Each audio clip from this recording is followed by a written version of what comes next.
Hello and welcome. This is episode 2 of the Read the Manga podcast with Corey and Zach. I'm Zach, that's Corey, and today we're going to be talking about the manga Death Note. If you've never read it, you probably shouldn't be watching this because this is going to be spoilerific. But yeah, so going to be talking about that supernatural horror slash detective fiction manga. Um, is there anything, do you have any opening thoughts, Corey? Any kind of things that you want to start the conversation off with regards to Death Note? How'd you get into it? Oh well, I originally saw Death Note on Toonami or Hmm. Adult Swim. I'm pretty sure it was Adult Swim. Okay. That was back I think the series came out around 2004, so that was Yeah, like something like that. 2005, 6 maybe. Yeah, middle school So age. it's a little bit of an older series, but I mean, it's like Breaking Bad, kind of to me. Hmm. It fits the timeline that it does well, and it utilizes what advantages and disadvantages of that time well. Yeah, like it's almost a period piece for the mid 2000s. Like everyone's like using flip phones and stuff, and like there's no like instant chatter or anything. Like people are using email. Yeah, I remember I used to subscribe to like the monthly Shonen Jump that they would release in America, and I would read like Naruto and Dragon Ball Z, and they had a preview of Death Note, so the first chapter in there, and I just remember reading it, and it was like unlike anything else that like Shonen Jump had at the time. It wasn't really like a battle manga. It was much more like psychological, much more like horror based. The design of Ryuk really freaked me out, and like shortly after that chapter came out, the Toonami series aired, and I kind of watched the Toonami series, but like my most of my memories of it are of the manga. So I kind of experienced the anime like for the first time this time. But reading the manga again was kind of like revisiting like an old series that I know pretty well. Yeah, it was the opposite for me. I watched it originally, and then for this go around was my first read through of it. Yeah. And it's really interesting to see what kind of things they changed Yeah. in the anime or emphasized. Like I was waiting to see how they did the potato The chip potato chip scene scene. in the manga, He just eats and the it was potato chip. yeah, it's just very I eat the potato chip and throw it out. It's like 2 pages, done. Yeah. Whereas the anime, they just were like, wow, out of context, this is pretty ridiculous. I So I they just probably went with it. I probably gained like 2.5 pounds this week just because like I made it a goal to eat potato chips every time I was watching Death Note. Really? Yes.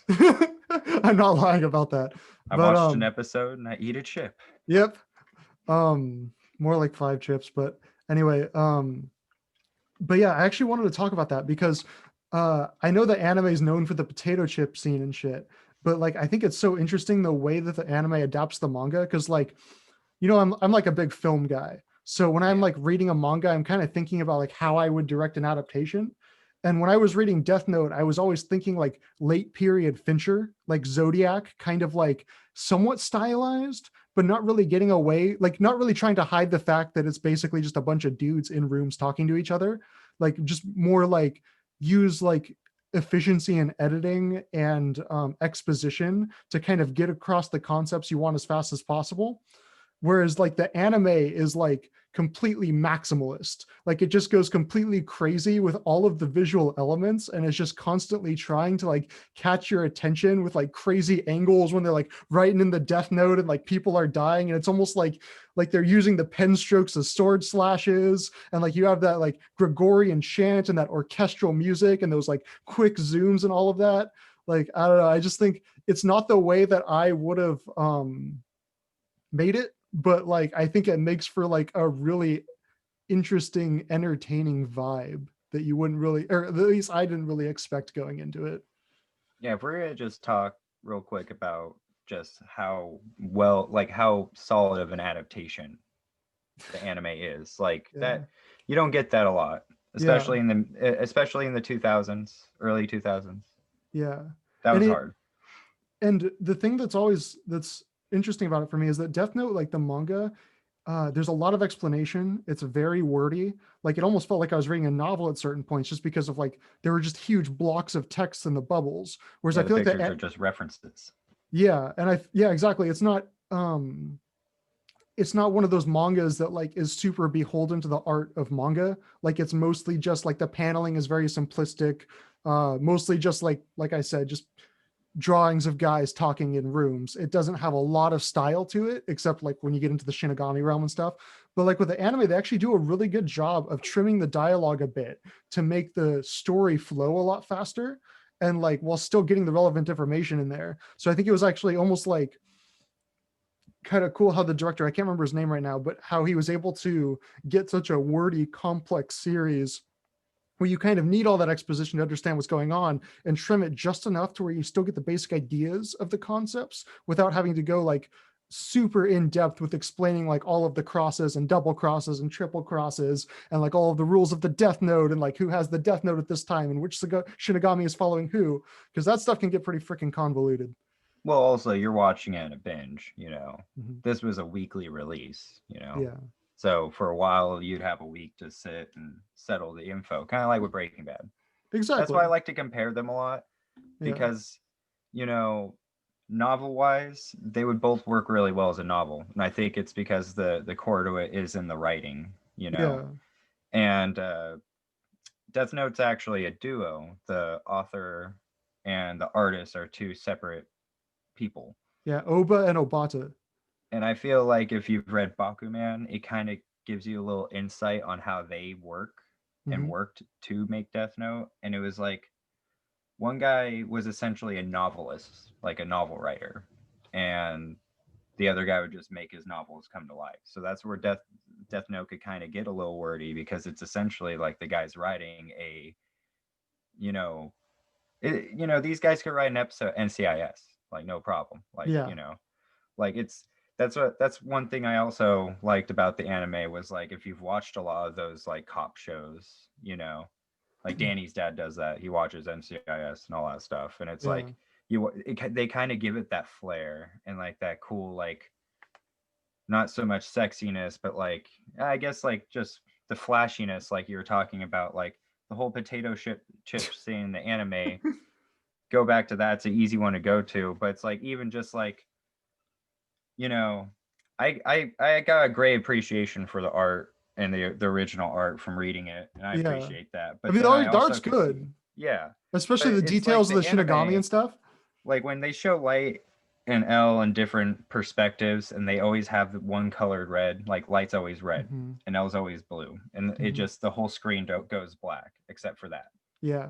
And it's like you get that kind of you're able to kind of put that in there. So it's interesting because as a manga, Death Note originally is like it's a word dump, like Yeah. almost as bad as Hunter x Hunter, Yeah. which is crazy that Hunter Even x Hunter worse. still manages. I don't know.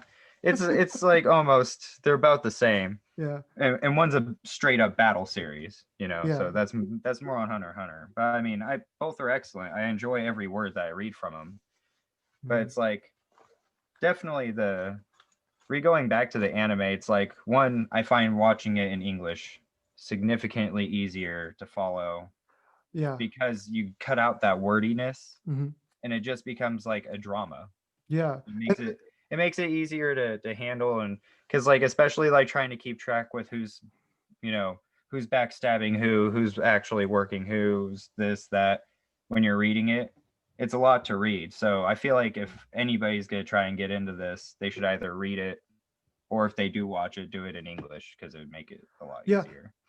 So I was actually switching back and forth just to get the difference, and I found the drama so much more compelling in English. And I think a huge part of that is just how freaking good the voice cast is in Yeah. English. Like, I mean, Elle got a crap ton of acclaim, rightly so. The guy's name was I have it written down here. Um, it's what's his name? Alessandro Giuliani. He's like an actor that's like been in stuff. He's done some like voice acting and stuff, but his performance as L, he just freaking killed it. Like all He of his doesn't do a lot vocal of anime stuff. That was one doesn't, of the few roles that he did. yeah. And just all of his vocal inflections and stuff, and just like his subtle line deliveries. Like there's one scene where Light and Misa are arguing, and she's like, I don't want to live in a world without light. And like just subtly, he's just like, yeah, that would be dark. I don't know, just like the way he just like has these tossed off lines that are just so freaking funny. And that's actually when another. when he answers the phone, like El goes to call Misa, and he just holds up the phone like, "Hello." And like El just like has that like, or like has that whole like, "Oh crap." Like uh, how did he took her phone, darn it, and he's like, "Yeah, Light." yeah, and then we were talking about this earlier, and when the scene where it turns out that he is the top three detectives in the world, so they don't have to worry about the other agency hiring like the second best detective because all three of them are him, and like they get mad at him for like hiding that information, and he's sitting there eating a sundae, and he's just like, well, if you keep it a secret, you could have my cherry. And I just like that's just such like the weird little quirky voice performance that he does is so great. The other voice performance that I like was really psyched about. He's only in it for a little bit, but do you remember the Shinigami Saito, the one that the kind of dumb one where like he gets his death note taken? No, that was the original death note that Ryu gave to Light. It was Saito's death note, and he finds out like way later, and he's like, oh crap, if I don't write a name, I'm gonna die. And so he tries to go get it back from Mello. Do you remember that whole scene? Yeah. Yeah. I was listening to Saito's voice actor, and like he has such a great line delivery because he has that really like kind of like sunken kind of like um kind of ambivalent voice performance, like kind of that lethargic voice performance.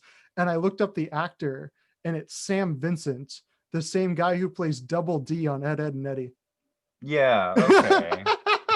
Wow. uh, That's so fitting. yeah, but Oh jeez. I didn't pause that, did I? Okay. Yeah, a little bit. It's, what the Sam hell are you doing?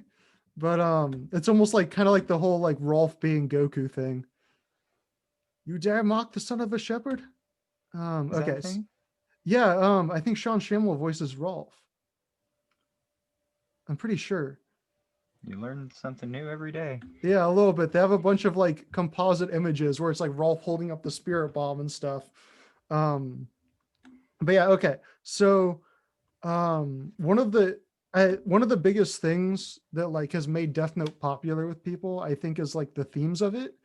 And it's hard with Death Note to kind of get a grasp of Oba's view on human nature, because there are so many characters with shifting dynamics and shifting loyalties, and so many characters have their different like ideas of justice, that it's hard to kind of get a grasp on which one is really like representing the author's worldview. And I think that's like that's really interesting. But he definitely has some stuff in there that's kind of about like the nature of evil. And the question I wanted to pose to you is we can all kind of agree that Light is kind of a psychopath. He's evil. Like whether he was doing things for good intentions at first, he's a pretty There is like an outright scene where he stands there and goes, "She's just a woman.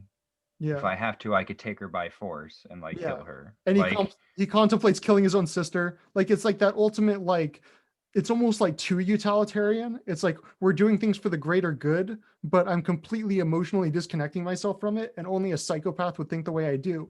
But the thing he that was also only does it all originally because he's bored. yeah, Like, he starts it off like going like, "I have the ability to kill anybody in the world at any given time as long as I write their name." well, yeah, he's And then he bored. starts sliding into this god complex. Like, either it's like a chicken or the egg. Did he already? Would he have just been a really crazy middle management guy, Mhm. or without the Death Note? It's interesting to think about. Like, if L got the Death Note, he would probably just put it in a drawer, Yeah, he wouldn't touch it. call it. But this is the whole corrupting quality of the Death Note, because Ryuk says at the beginning that whoever has the Death Note will be met with misfortune in the future, and Light kind of ignores him. But the most interesting thing to me is when Light loses the Death Note and has his memories erased and goes into Yeah. captivity, he almost becomes a completely different person. Like he's like supporting the organization, like he's becoming much friendlier with L. He's trying to catch Kira, and he actually realized at one point that Kira's ideology is kind of like aligned with his own beliefs. But then he's like, no, but I would never do that. I would never kill people with the Death Note. So we get to see essentially Light without any memory of the Death Note, acting essentially like as he would if he never had it, of just like going about like being like helpful to the police and like following his career and all that. But like my question is like, do you think that um Light was always evil, Or do you think that there is some corrupting power of having the ability to kill people, and that other morally upstanding people would fall prey to that temptation to try and create their version of an ideal world? See, that's kind of a tough question, but I mean, it's interesting because Light's one of those characters where, like, look at the very end, Mm-hmm. how everything goes and how he acts. Even Ryuk's like, this isn't like you, Light, Yeah. like at all. Yeah. So it's like right from the get go, we're given this dude who's like seemingly like everything's just set up for him. Like obviously he has to study and work hard, but it seems like he's bored with everything. Like Yeah. and it's not like the kind of boredom like Ryuk has, where obviously Ryuk wouldn't be a sociopath or any of that stuff because he's not even human. Yeah. So we're And looking at he's not quite smart enough to be like, to be that bored. He's a little bit more like, he can be entertained by things because he's not predicting what's going on constantly. He's actually surprised by things because he's kind of more like average intelligence. Ryuk's Like, kind of like the audience surrogate yeah, in a weird way, because he's just like, definitely. look, I'm just gonna follow this till it gets boring, and Exactly. that's why I think his character is great. He's like the opposite of a cutesy mascot character. You Yeah. know, He's like this ambivalent god that's kind of just sitting there like letting the story play out and kind of like pushing it in the direction that he thinks is interesting, but really like his morality is completely neutral. He's just like in it because like he thinks that like having a, it's almost like giving a, like a human giving a monkey a gun, like, hey, let's see where this goes, this is kind of yeah, entertaining. no, that's Yeah. exactly it. Like, Yeah. and the fact of it isn't like, I don't believe the Death Note itself is like cursed Hmm. and compels people to murder, because multiple characters have the Death Note in their hands throughout the series. Like Yeah. it passed through a lot of characters' hands.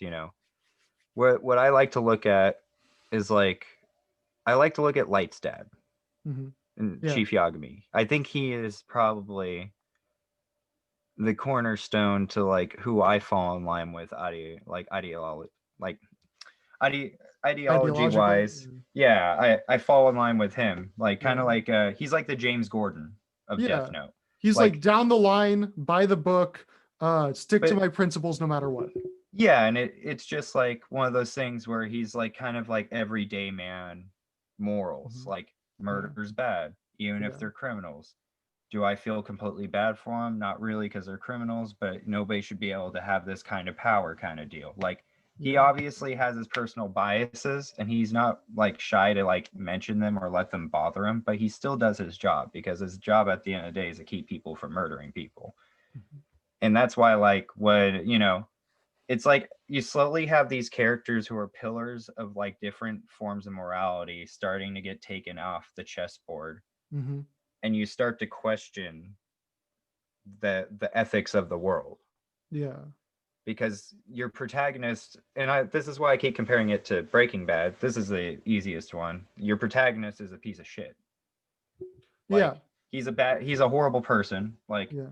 no, like, and at the end of the day, like, whether you agree with Light or not, it's one of those things where it's like, you know the author from the very get-go wanted you to realize, like, this guy was not going to get out of this series and win. Like, Yeah. He wasn't gonna have a the happy first ending. chapter and episode of whatever format make it very clear you're watching a car crash very slowly. Yeah. And you know what's kind of interesting? Originally the author, he wanted L to win, but he thought it would be more interesting if Light got over on L and they continued the story. And that's actually something I want to segue into, because a lot of people think that the story kind of takes a nosedive after L dies. Do you share that opinion? I don't think the story takes a nosedive, and I don't think people think the story takes a nosedive. But I know what Mhm. you mean, how people say it does, but I Yeah. don't think they actually think that. I think what they are upset as is that when you look at Death Note as like the hero's journey, Hmm. like, as far as like the police are concerned, that was their low, like their valley. Like Yeah. losing L was like probably the low point in the series, because you're like the ultimate force of good. And the way it happens, it's just so quick. It's Hmm. horrible. Yeah. But like, I didn't see it coming the first time. No, not at all. Like suddenly it's just like he has a heart attack and it's like, oh crap, all right, he's Yeah, dead. and it's just like that, Yeah. he's done. And people go, oh, well, it's done. Well, it's not done because L never stopped fighting. Mhm. Right from like literally rereading it and rewatching it, pointed out, not only are we told Light's not going to make it out of this okay, L fully goes into this understanding he's not going to make it out of this okay. And he Mhm. constantly tells people, if I die, go my contingency plan. Yeah. It's this guy. He always has a contingency plan for when he died. So when it finally happened, you're like, I didn't want to see it happening, but he had something planned anyways. Yeah, like It, L wins at the end, even though he dies. Like and he even he was, said he that he was, would win even if he died. yeah. L was a pawn in his own game.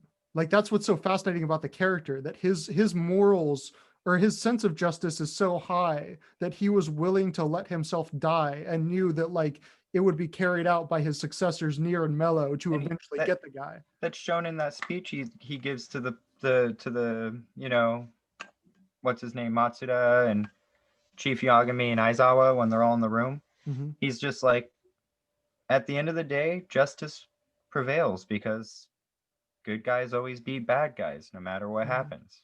And Which, like yeah, he's like, it ends justifies the means as long as it leads to justice, and we luck out that as justice is something that we could palpate, like we understand, and he's a good guy. It is scary to think, like, the fact that Light and L are very similar just is like you yeah, skew their justices. Like, even like, at one point I was like, dude, you're like the closest thing to a friend I could have.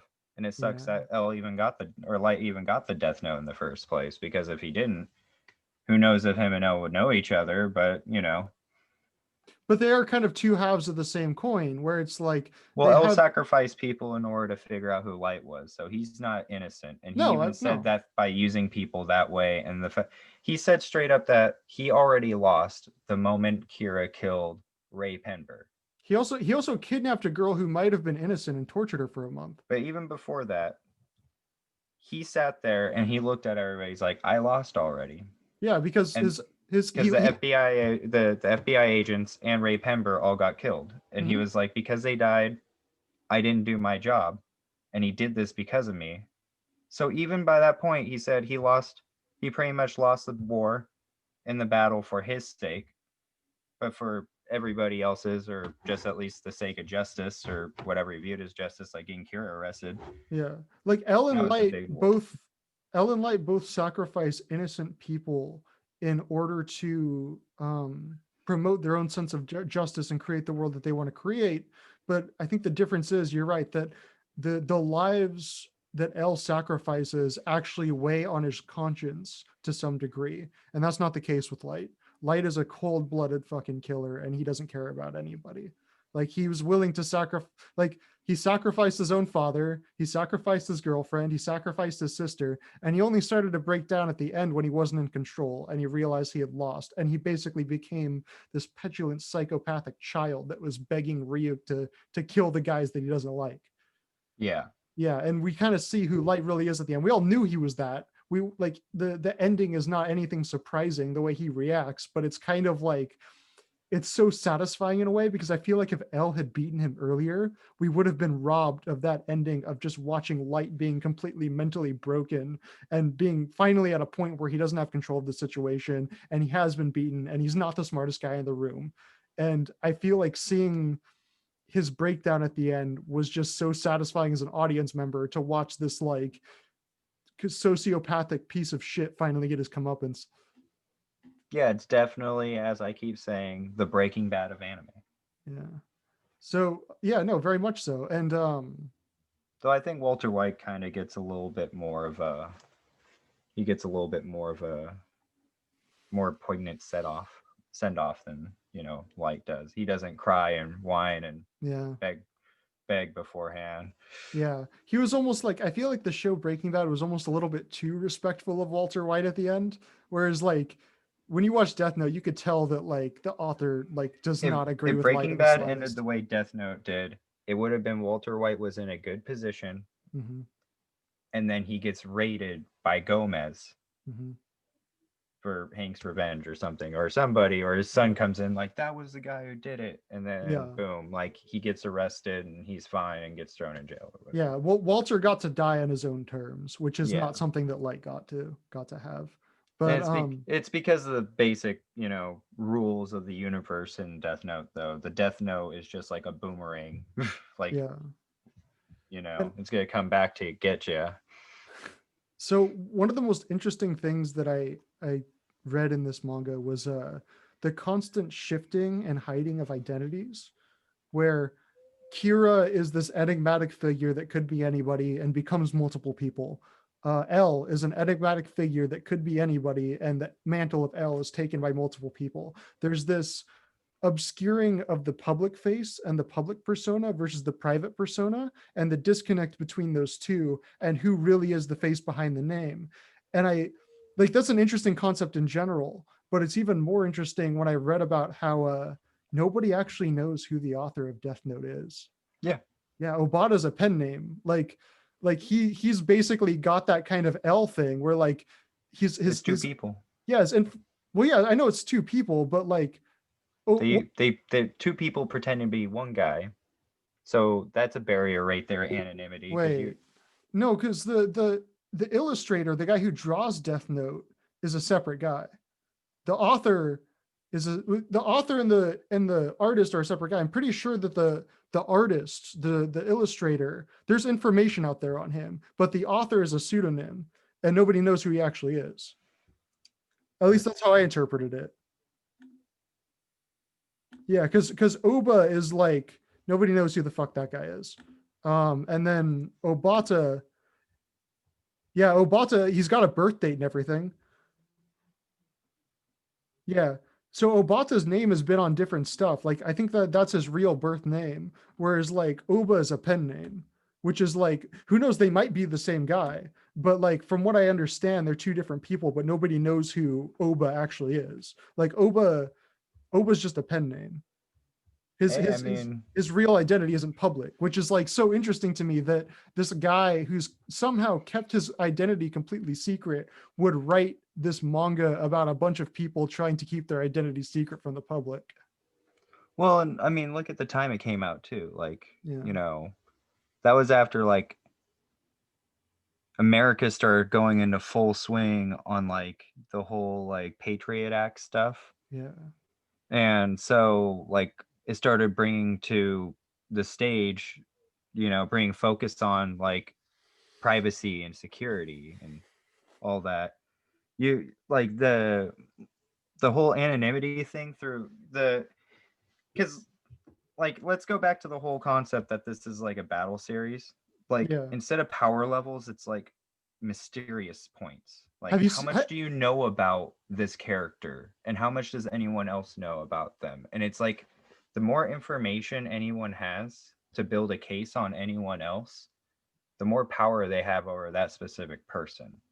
yeah, And like that's why Light is such a brutal character, because when he tells like he goes get rid of it and hmm his eyes change, hmm he pretty much just put on the biggest form of gaslighting possible by giving himself like short-term amnesia.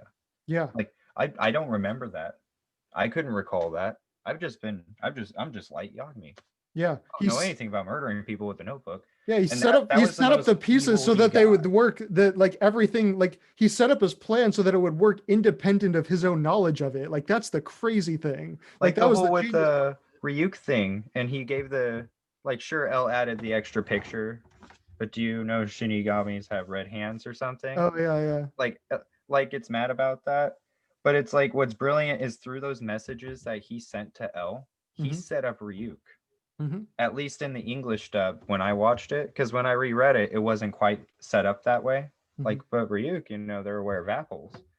But Yeah, like in the anime, at least, they make it seem like Light set up Ryuk like, hey, I can't use your help, but I can put you in an inconvenient position for yourself that could inspire you to help me. Like, you can't eat yeah, apples in my room because of the hidden cameras. And so yeah, Ryuk was like, oh, damn. But it was just the way that the voice actor delivered it in the anime, where it's just like so like, but you can't do that in there if that's there. like Yeah. kind of cheeky, you He know. kind of led him to the conclusion of like, you have to help me if you're gonna get what you The want. I voice know you like actor of apples. Light was amazing, especially when he's sitting in the living room and he's just talking shit on L. Like, why would they ever tell the whole public about 1,500 task force agents coming to Japan? It just feels like a kind of strategy to try and bother Kira. But I don't think he'll fall for it because, you know, he's not that dumb. Yeah. And like Elle's just sitting there like, your son's smart, isn't he? Like to the chief. Like I love how his voice actor delivers it. Like you could tell he's kind of a little frustrated, like Yeah. Or like when Light is like trying to manipulate Misa. This is why I love Ryuk being the audience surrogate, because there's like a whole scene where like he's manipulating Misa and he's like confessing it. He's like, you know, I've always loved you, Misa. And then Ryuk's just sitting there like, sure, buddy. yeah, yeah. just like just like, oh yeah, that performance was Oscar worthy. Okay, so I wanted He to actually says that. That yeah, was he an says that. That was an Academy Award worthy performance right there. So He I says wanted it. to I think he says that after his dad actually, where he's like, "Dad, I would do anything, and I'll make sure Kira gets brought to justice if anything happens to you." His dad's like, "All right," and then Ryuk's just like, "Yeah." so you know how in different shonen mangas they have like battle stats for the characters. Yeah. They have like in Naruto they have like yeah, ninjutsu, It's genjutsu, over taijutsu. Yeah, 9,000. in Death Note they did the same thing with the data books, but the stats were different. So the stats were knowledge, creativity, initiative, emotional strength, and social skills. Then every character had one stat that was unique to them. So for Light, it's acting skills, and his are 10 out of 10. And then for like I think for Nier, it was like general life skills 1 out of 10. But it was actually pretty funny because I was like reading through the different stats. And like I said, they all have like these different stats that are like applicable to like the kind of battle manga that this is. That like skills that would be like, you know, creativity, ingenuity, intelligence, emotional intelligence, like that kind of stuff that would like work for this kind of a psychological battle series. But they all have like one silly stat at the end. If you go to the wiki, you could see all of them, and they're pretty funny. Like I'm seeing some right now. It's interesting. Like, you yeah, know, huh? yeah, I love that Light has a 10 for acting skills. I That figured just Light's cracks me up. skills would just be maxed out in every regard. I mean, You would think. he could have probably became. What's funny is Light's such a like as ridiculous as a character as Light is. If the series didn't end, you'd assume like if he wanted to become prime minister, we could see the authors like be able to realistically write Light Yeah. becoming prime minister. Like it's just one of those crazy things where But he was a victim of his own ego. He called his own victory before he had solidified it, and that's yeah, what led to his exactly. downfall. He didn't think of every contingency. He got a little bit lazy. He got too confident in himself, and he went in there, and everything kind of broke down around him because of one thing that he didn't think about. And he fucking like when they're like looking at the clock and it's like 38, 39, Hetty's like, bitch, I won. And then it's 40 and nobody's dead. And he's like, oh shit, spoke too soon. um Okay, so who was your favorite of the side characters of like the task force? I like Matsuda. Me too. I fucking love Matsuda. Like he's a guy like if this is a battle series, he's like the Yamcha or Krillin. Like you're just like, dude, you should be. This guy's gonna die. This Yeah, guy's gonna die. This guy's yeah. gonna die. This guy wins. What? But his occasional unpredictability and dumbassery kind of like ends up like with him stumbling into information that's useful and they have to come bail him out. But his information ends up like progressing the task force. So he's got a very integral role in the task force. It's just like everyone else has to fucking bail him out when he does something stupid. But like, it doesn't help that he just wanted to be a regular detective and gets mhm, drawn into like the biggest case possible, like from the get go. yeah. But I love how the manga does that though, where he gets introduced with the chief, just like mhm, they're just two cops from Japan, like mhm, not important at all, mhm, and you're just like, no, no, they are not just two guys. Like yeah. it was a very a lot of the character introductions were very subtle, Mhm. Like when you find out later that like I think it's like episode 3 or 4 when you finally find out that Soichiro is Light's father, and the Yeah. guy chasing him is actually his dad. Like that was interesting. Ryuk even finds out, like, oh, like he finds out the same time we do, like, oh Yeah. yeah, Daddy's the cop. That's why it's so easy for you to get info.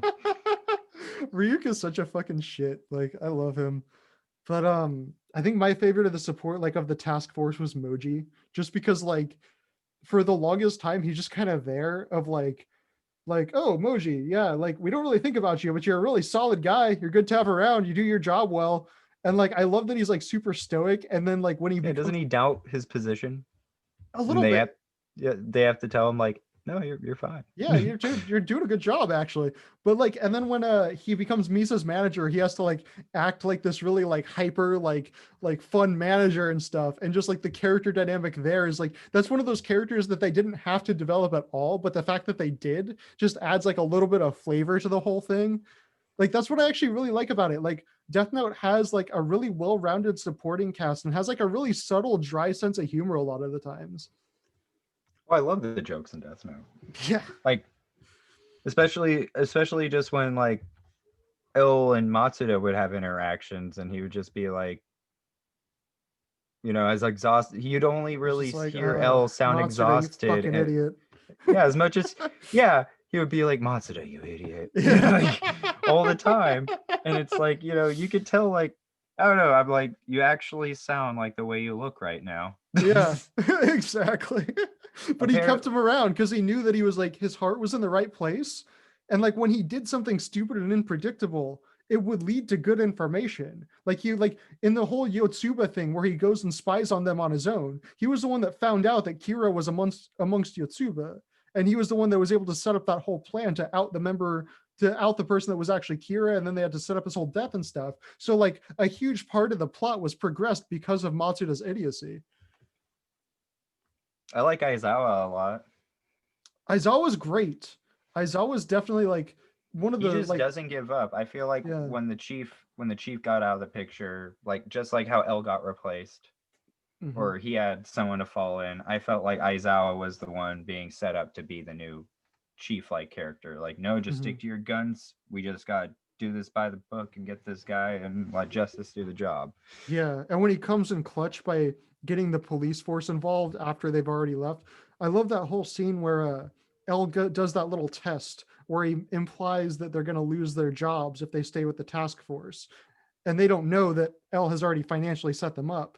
And Aizawa's the one that's like wishy-washy about it, and then it's revealed that like they're all going to be financially secure, and like Aizawa's pride is seriously hurt because he's like, you made me like sit here and question my own motivation for this case. And he's like, dude, I fucking hate you. I hate how deceitful you are. I hate the way I operate. And El's just like, it's a shame because I like you a lot.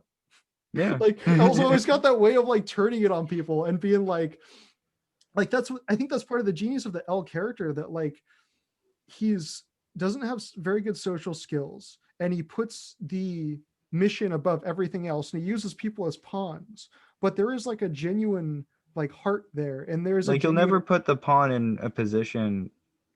Like, if he cares about the pawn, he won't put in a position to die. But he will let everyone know, like, if you're going to be on my chessboard, there's a risk you're going to die. And yeah, he does that yeah, very clearly. he does. And he does test people's devotion. He makes sure that the only people that are part of his team are the people that are willing to lay their lives down.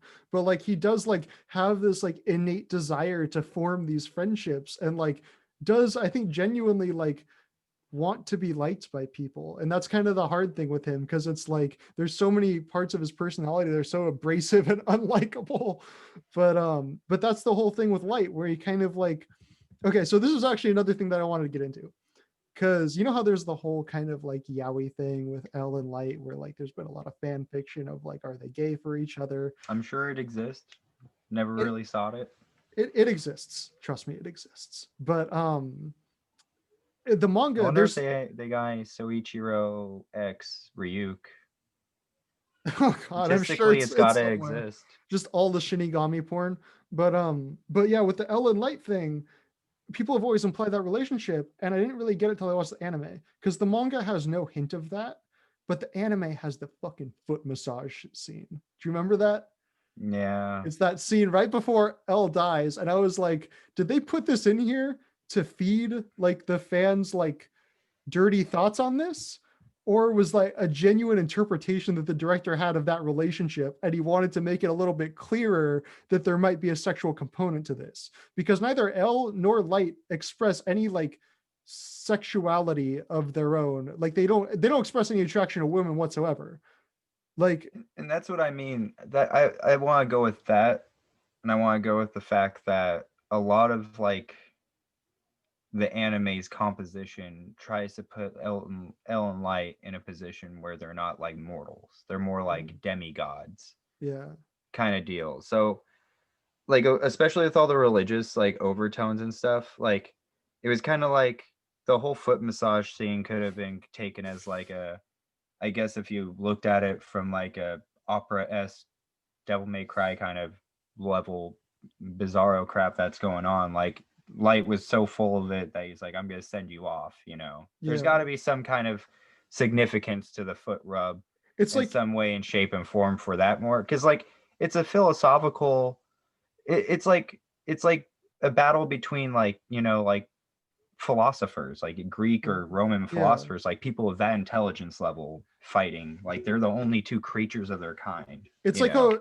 a weird foot fetish version of the kiss of death, of like that final like gesture of like affection before one of That's them why has to get off. the live action didn't do well, was because Tarantino didn't do it. Yeah, if Tarantino had done it and just like really emphasized the feet, I feel like it would have taken off. Did you watch the American live action? I think I saw like half of it before. I never really But watched it. you didn't watch it for this podcast? No, I didn't either. I decided I was like I looked and saw how many different forms of media this series has produced. There's a musical.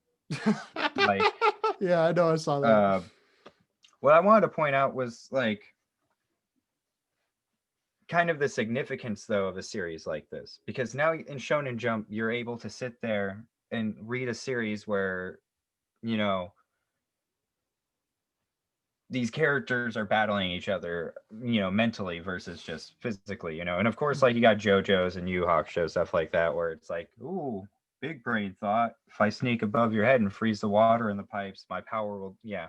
Yeah. But you know, um, I kind of looked into it, and it's like there's, you know, after I read Death Note, well, I watched Death Note. I kind of went back through my catalog of a lot of mangas I've read, and one of them that I remembered was this one called Liar Game. I And it's think I've very heard of that. interesting. Yeah. It essentially, it's like, you know, those scam letters you get and all that, and they promise money, and a girl gets caught up in one, and Mhm. she ends up requesting help from someone that's very L like, Okay. except his things like psychological battles and gambling and statistics and stuff like that. Okay. And I thought about it and I was like, wow, you know, this series probably wouldn't have had as much of a chance to have made it. It's a good series, but I feel like Death Note like is one of those series where, you know, I don't know which came first between Liar Game or that. I know I've Good seen a question. lot. I've read a few series that are very similar to the whole psychological battle thing. Um, there's another one. It was like there's one where everybody had to stay in a house and not get stressed out. So there was a lot of mental games with that one. Okay. Like if your heartbeat went over a certain amount, you'd die. So you Yeah. have to stay calm. And That wasn't like Mirai Nikki, was it? no. Or was that And a then you different even one? have Mirai Nikki, which, you Yeah. know, so they the Future Diaries. And I think Future Diaries is probably the biggest spiritual successor to Death Note right now. Is it by the same It's authors or no? no. Okay. But then you know, even Death Note has a sequel, like that one little one shot. That was Oh interesting yeah. to read. I actually didn't That read that one. oh, that one's hilarious. Yeah, it's like a middle schooler that gets it, right? No, he's a high schooler. Well, I guess it's a kid in middle school, and he's promising too. But unlike Light, he's just kind of a normal kid and Hmm. doesn't really have the god complex thing going. Yeah. And it's very interesting to see what he does with the Death Note, because his plan is so basic that that's why it's a one shot. You know, for Light's plan to come to fruition, you need all 108 chapters. You know, this guy, he's like, nah, I got it in the bag. This kid's just like, I want to kill the guy that took my lunch money, and that's it.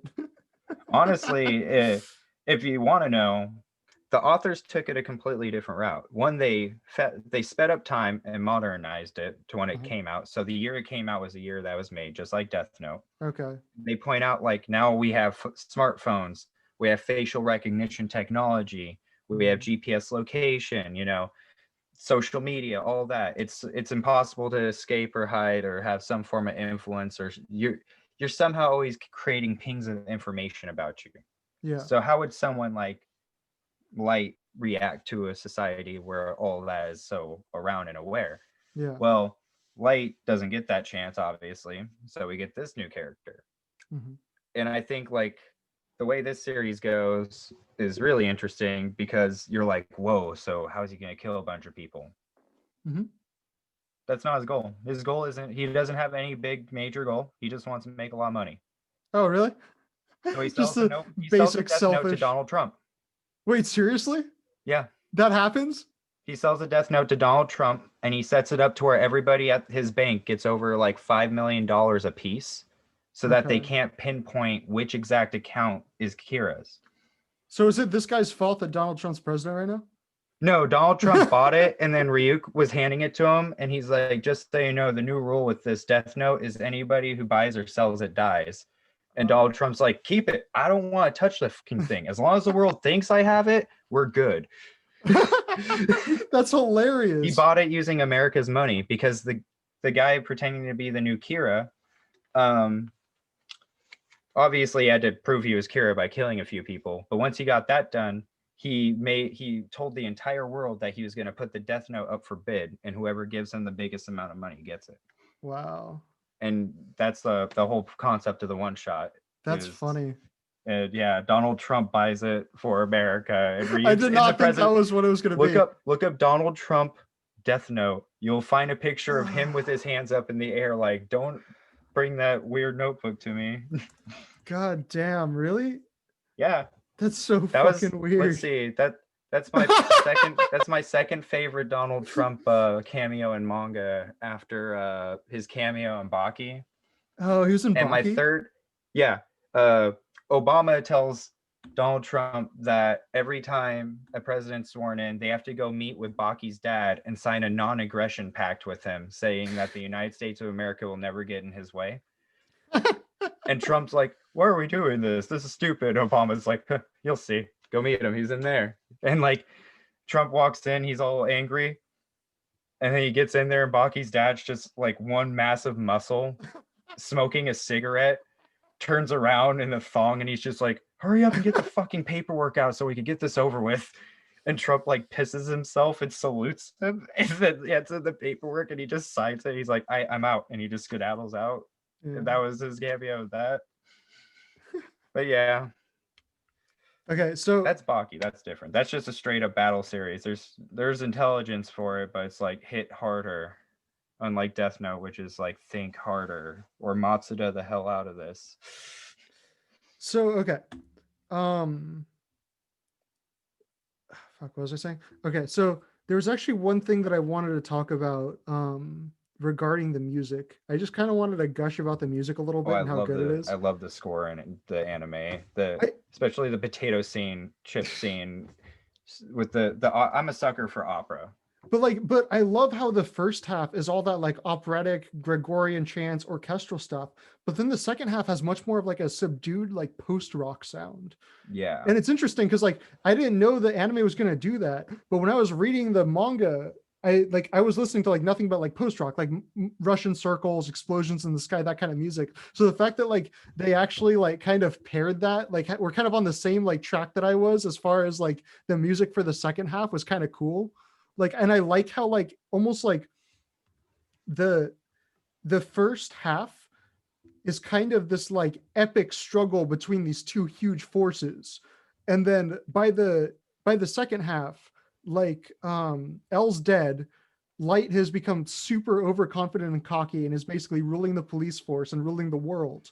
And like I feel like the change in tone of the music kind of like works for the more sort of like winding down subdued tone of the second half of the anime. And I feel like this is like illustrated really well in the second opening, the Maximum the Hormone opening. no, first of all, like I feel like the song's amazing. I love Maximum the Hormone. And I feel like the opening is genius because of the way that it almost portrays the entire story of Death Note. Because the opening of the song is that like aggressive, like wah, like fucking like super like almost It's like like a death. death. Yeah, Yeah, it's it's like a like death death metal metal thing. song. Yeah, yeah. And it's like all like the chaos and uncertainty of the first half. And then when Light starts walking and it goes into like a little breakdown or whatever, and like the instrumentals are like That's kind of Zetsuo Billy, right? no, it's what's up, people. But Oh, but yeah, it's like when it's like hey, yeah, when it's like having that whole scene where he's like walking towards and like it shows all of the like mellow and fucking like Mikami and shit around him, and it's like super subtle. It's almost like this is the representation of the part where Light is like in control or thinks he's in control, and he's essentially taking over the world as Kira and thinks he has it in the bag. And then it just breaks down again and becomes fucking chaos. And that's like perfectly representing of like when everything kind of breaks down for Light in the last couple episodes and he kind of goes crazy because he loses, and it actually shows like the image of Light and like it cracks like a mirror. And I'm like, the whole like style of the opening is almost like I said, it's almost like a smaller microcosm of like the story of Death Note in and of itself. Like you get the whole like story and the whole vibe of the anime just by watching that opening, and I think it's absolutely fucking genius. so we just tell people watch the opening, they're set. Yeah, no, like you don't need to watch anything from Death Note except for the Maximum the Hormone opening. Like that's it. We They're we doing the wasted. opening for Record of Ragnarok. Yeah, it looks cool. Like that's the perfect series for them to the opening to, because that series is maximalist as fuck. Like that series doesn't give a shit. That is a battle series that is not intelligent. It is just straight. Do, do, do, do, do. God's fighting.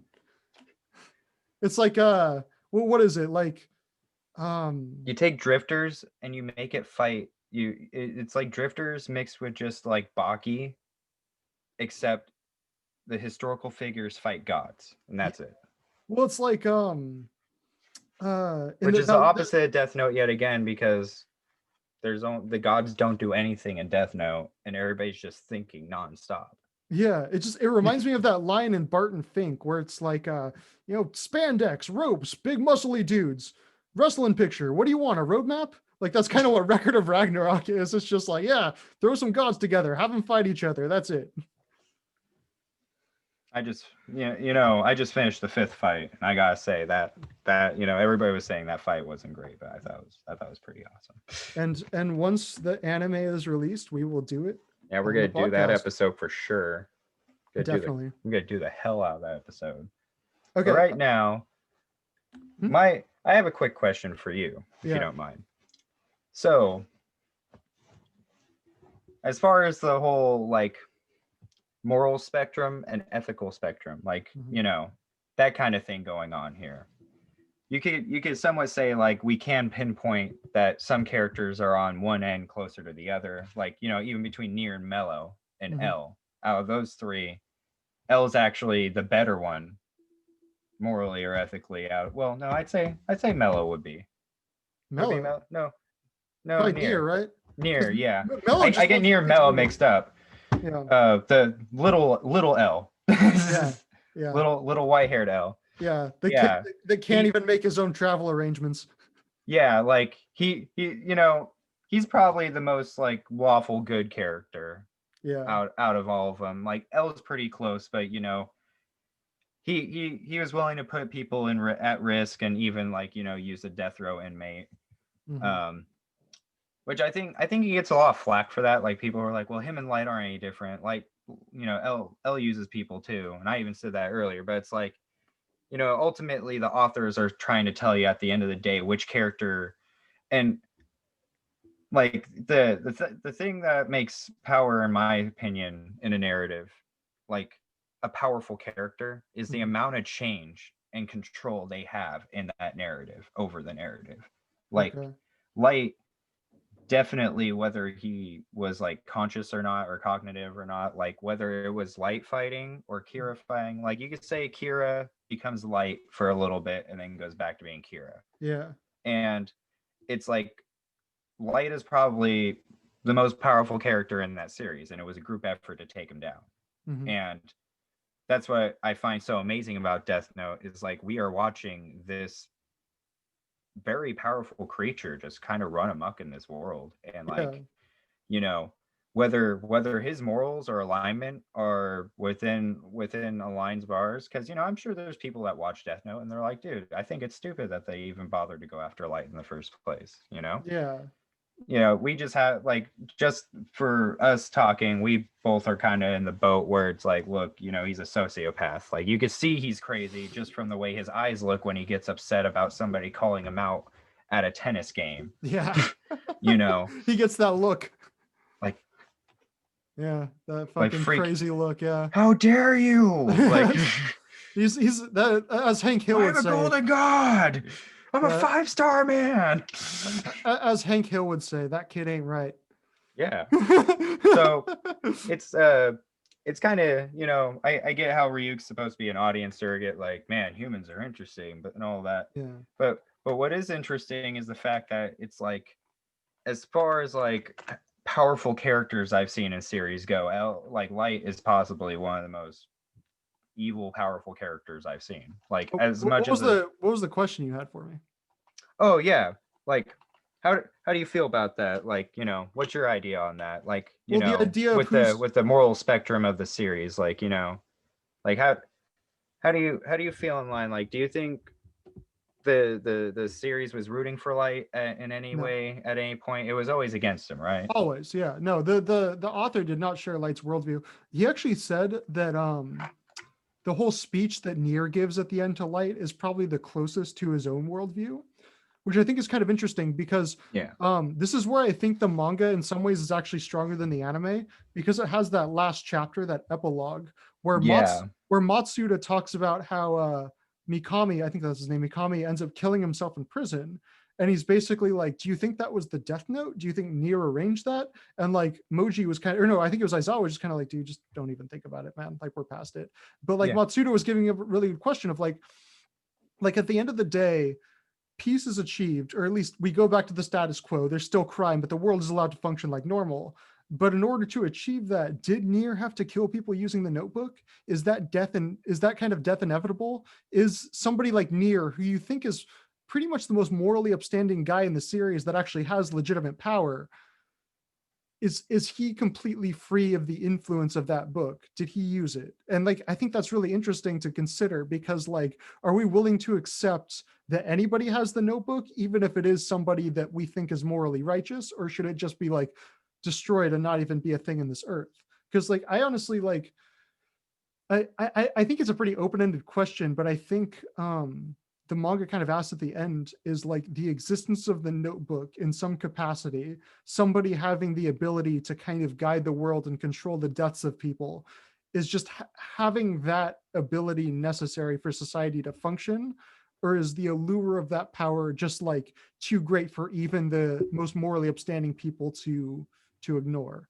And I think that he kind of poses that question with Nier, where he's kind of like looking back at himself and saying like, kind of considering whether he himself would use the notebook or not. And I'm just kind of conjecturing this based on the fact that he kind of seems to align himself with Nier's perspective the most.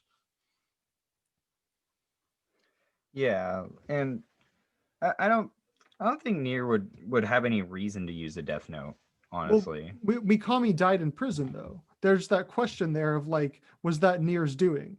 Did he need to kill Mikami to wrap up that last thread, or did Mikami just kill himself just because? Which And I don't really that's what understand. I think it is like, at the end of the day, Kira's influence, Light's influence, is not gone.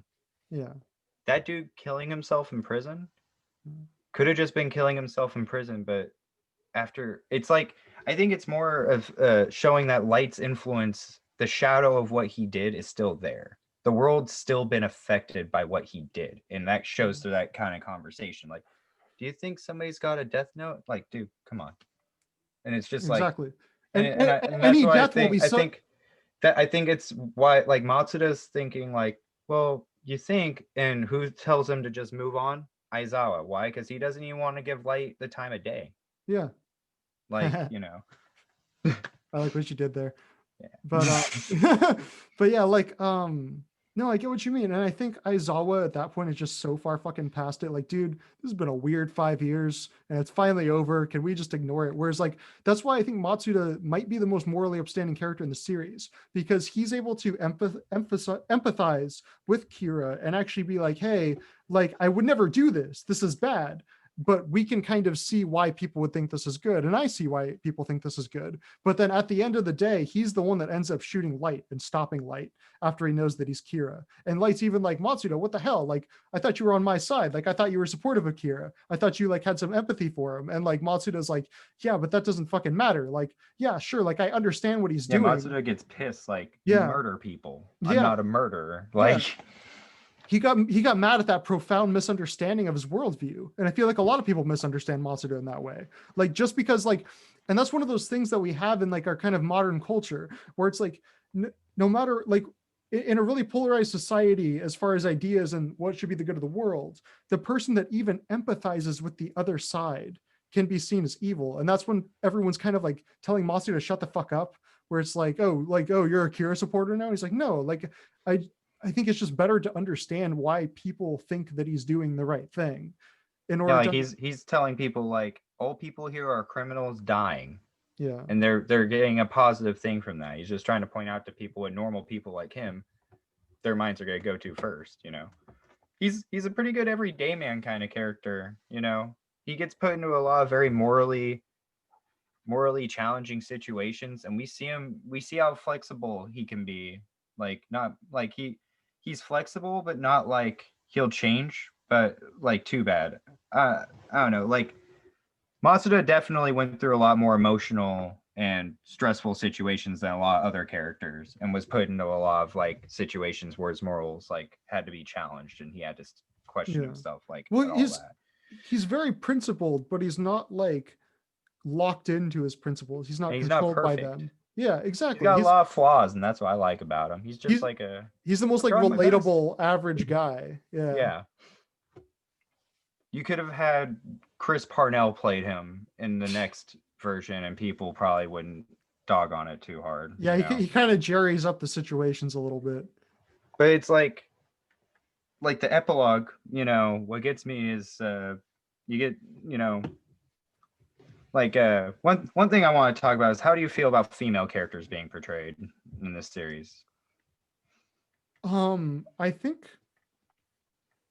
I have mixed feelings about Misa. Like I think that she is a well-written character in the sense that she has very clear virtues. Like there are good things to say about her character. Yeah, like she's kind of an idiot. She's kind of a dingbat. She knows she's being used and she doesn't care. She's got this delusional world that she lives in about like whether Light actually has feelings for her or not.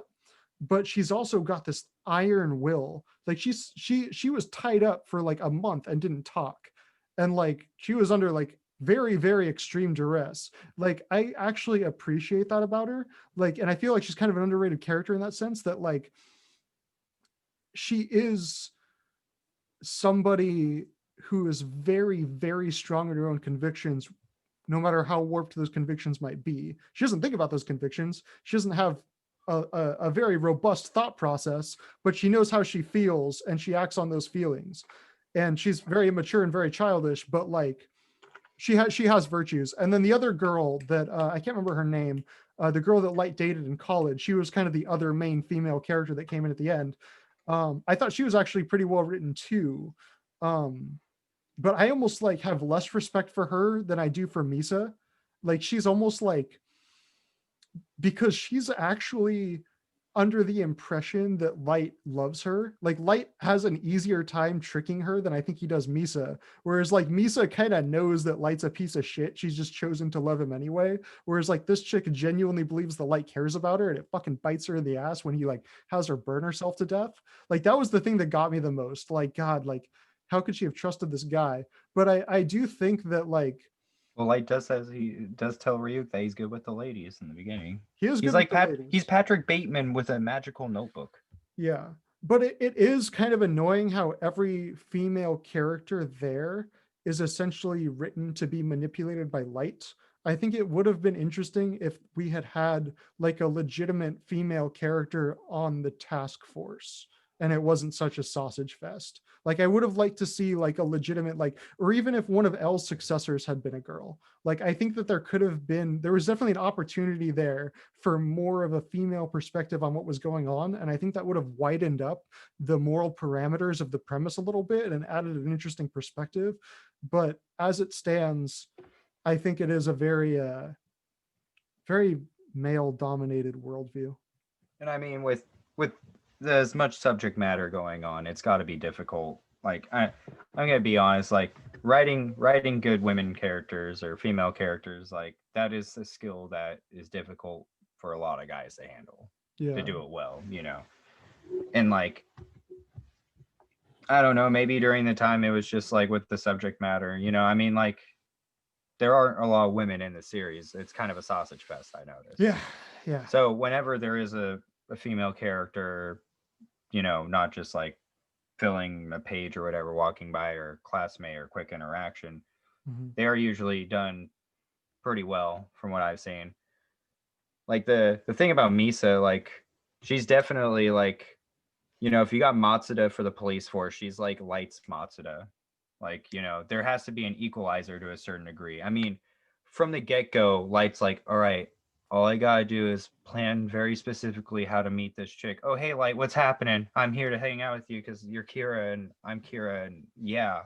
And then all he's saying is like, I'm gonna kill this bitch. This is like the scenes where she just kind of drops in and puts a wrench in his plans and makes Light have to think on the fly. I think that was, yeah, it's she's kind of this foil for Light because like he has to work with her because she has the death note, but she also fucks up like his entire plan like over and over and over again. Yeah, because you got to think about it, like she's almost the hero of the story in that way. Accidentally, you need an equalizer for things. You can't have things to be too uneven if you want the fight to go on further. So like, yeah, can't be too easy for Light. Yeah, so she definitely gave him an advantage and a disadvantage at the same time. And I mean, ultimately, she's what helps him out in the end. If it wasn't for Rem, then Light wouldn't have been able to beat L. That's a female character I like. I completely forgot about Rem. Rem's actually really cool, and a lot of people don't realize she's a woman. Like it's stated that she's a woman and she's voiced by a woman, but like, I think she actually had a lot of depth and a lot of like I don't know, like she was intelligent enough to kind of keep up with the rest of the cast. She was very strong in her own ideals. She also was the only person that talked to Kira himself and told him to F off, like on regular occasions. Like, not Light Yagami, like, oh shucks, you think I'm Kira? Like, I'll kill this girl. She doesn't help me. Well, if you kill her, then I'll just write your name in my notebook and we'll just call this series done. Yeah. She held Light hostage a little bit. Yeah, she was essentially the contract requiring him to make sure that Misa got to play part and essentially cosplay as like a Harley Quinn type to him. Like, like if it wasn't for Rem, he could have just got rid of her and not worry about it and had 2 notebooks even. But it does kind of play into the whole stereotype of girls only liking douchebags, doesn't it? Well, that's the thing though, is Light's supposed to be portrayed as like the cream of the crop. Like, I mean, he's like a super successcal, super intelligent, super manipulative douchebag. Like he's like hot. A douchebag plus, like he's got and it's especially like it's easy to look at this from the outside, but to deal with someone like Light, like people, we've all met people like this, but it's literally like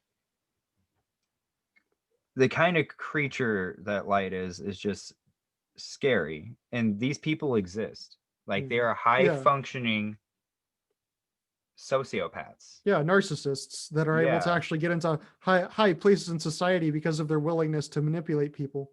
Well, and it's also like, part of being super successful like that, it makes it a lot easier if you're like crazy like Light is. And that's the thing though, is like I've met people that like you could look them in the eyes and you're like, you're more lizard brain than human brain. And that's kind of like with Light. Like he literally just like, I'm just gonna kill this person, no problem. Like, he has this whole moment at the beginning, like, oh my god, I can't believe it worked. like, and they do a good job of making it seem like, oh man, he just accidentally killed, like he killed someone without knowing, and he must just be in shock from it. And like, no, they show him he's just like, this is awesome. Like I like like he's like the definite, like they make those jokes like that kid probably tortures pets down the road, you know. Yeah. And it's like, But I no, don't the think kid you Light's wouldn't that type expect is the though. one that does violin all night, Yeah. this and that. The It's like, overachiever.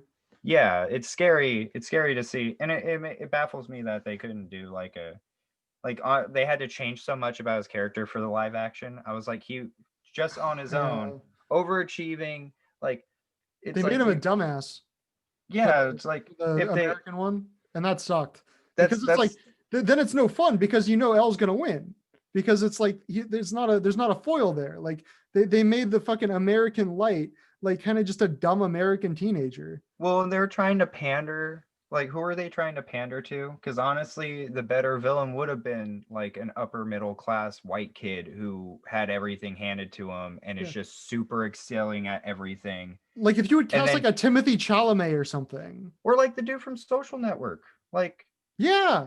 Like that's like kind of like Army Hammer. He would have like, I was thinking the Mark Zuckerberg character, but yeah, no, like yeah, but I was yeah, yeah. Mark Zuckerberg would have been a really good Light. Like or no one would the have fucking expected what's him. his name?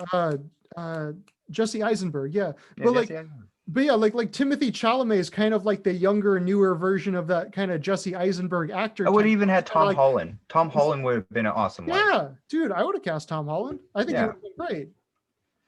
but the point is, the thing about Light that made him so crazy is the fact that, you know, he was in a position where he would have had an amazing life without the Death Note. Yeah, he You didn't need know, it.